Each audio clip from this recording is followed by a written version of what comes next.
good answer. You're seeing a pattern amongst these individuals. I guess. Global. Yeah. Is there any pattern about how they choose them? I can't speak for men. It seems that quite a few of the women who are singled out appear to be somewhat too independent, perhaps too intelligent, tend to live alone, or tend to pursue professional careers. There's a heavy predominance of those types of women in the PI community, the community of targeted individuals. Men are in a smaller proportion and seem to be those who have a propensity to fly off the handle, have a sense of self-esteem and pride that seems to invite targeting.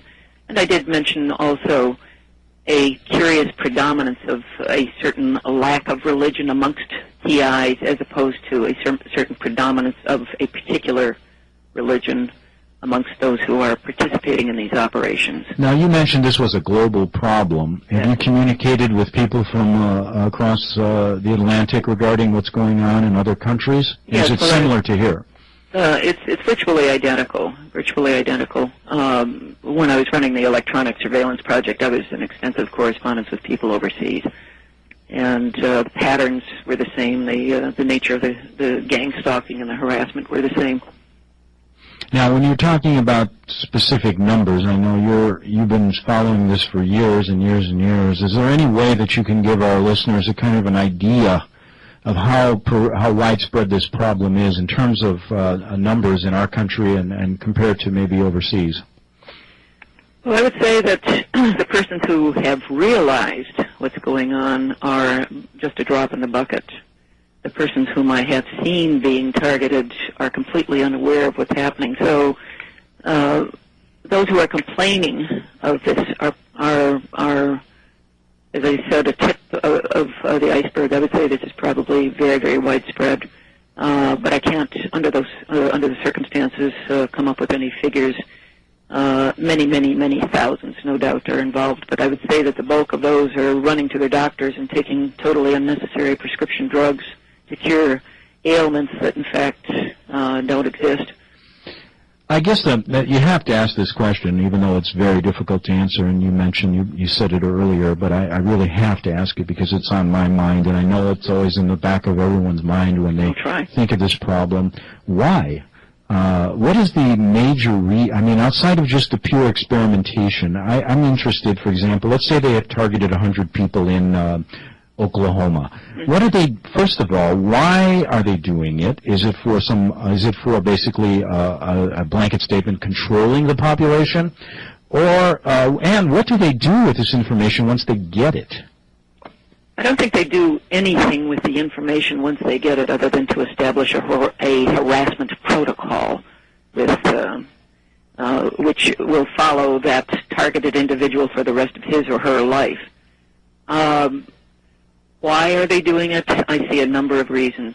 First, I don't know if you've done any research on the phenomenon of capturing a percentage of the population in order to install a dictatorship. There is always a percentage of the population, roughly 20% or so, who will buckle and throw whatever constitutions might exist into the toilet and eagerly join the effort at destroying the remainder of the population. Part of the problem or part of the objectives that they are seeking, obviously, is testing the latest and greatest in electronic weaponry and other forms of technologies. A part of it is to control and choreograph those who are involved in these harassment operations on the dispensing end. And it would appear that those being targeted are simply objects who I see as ultimately being disposable. In other words, I think that once full control is established over a major percentage of the population, and enough of the population is silenced and unwilling to stick their necks out, that we inevitably would be heading toward a Holocaust. The question, if I was, for example, let's say we have a person who suspects, and let's just for hypothetical purposes say this person is being targeted, okay? Mm-hmm. Now, tell our listeners, because I've always wondered this myself, okay, I'm sitting in my house, and I see around me there's telephone poles, there may be a tower in the distance that I don't see that handles the cell phones. There's, of course, a grid of electric going on around me. I've talked to people, and I try to say, how does this get into your house? And I wanted to get your opinion on if a person is targeted, how basically are they beginning to intrude their premises and violate their constitutional rights, not only their rights of, not only trespassing on their property. Go ahead. How would that happen? Now, are you talking about how would the frequencies impact upon them, and how would they first become aware of it, or how would they first become aware of the fact that their privacy has been violated? Well, no, I guess I didn't explain the question right. I guess I wanted to know how they physically are doing it. I mean, are they using a cell tower? Are they using a truck that's in the distance? How is this being transmitted into the home to target the person and to use this weaponry on them from your experience?